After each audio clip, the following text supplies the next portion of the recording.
Welcome to the Salmon Runs YouTube. Enjoy the video. In this video, I will explain how to play Overwatch 2 on PC. First, let's cover the fundamental controls. You'll move your hero using the W, A, S, D keys and jump with the spacebar. Your primary attack is typically the left mouse button, with a secondary fire on the right mouse. Crucial abilities are often on left shift and E, while your powerful ultimate ability is on Q.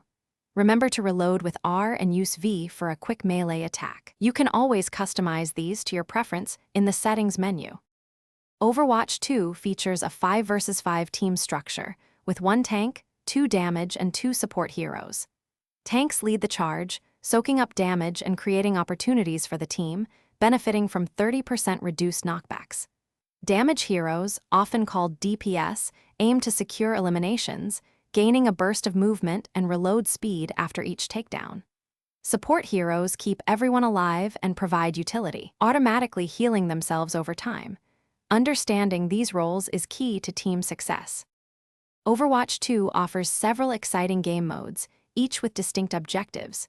In Control, your team must capture and hold a single point until it reaches 100%, winning 2 out of 3 rounds. Escort mode tasks attackers with moving a payload across the map, while defenders try to stop them. Hybrid modes start with a capture point, then transition into an escort phase. Finally, push mode involves guiding a robot to the opposing team's base. Always prioritize the objective to secure victory. To excel in Overwatch 2, teamwork is paramount. Always stick with your team to avoid being eliminated alone. Practice makes perfect, so utilize the in-game training modes to hone your skills and learn new heroes. Don't be afraid to switch heroes during a match if your current choice isn't working, but be mindful of your ultimate charge. Effective communication, whether through the ping system or voice chat, is vital for coordinating with your teammates. Finally, learn the maps and hero abilities to improve your positioning and decision-making. Thanks for watching.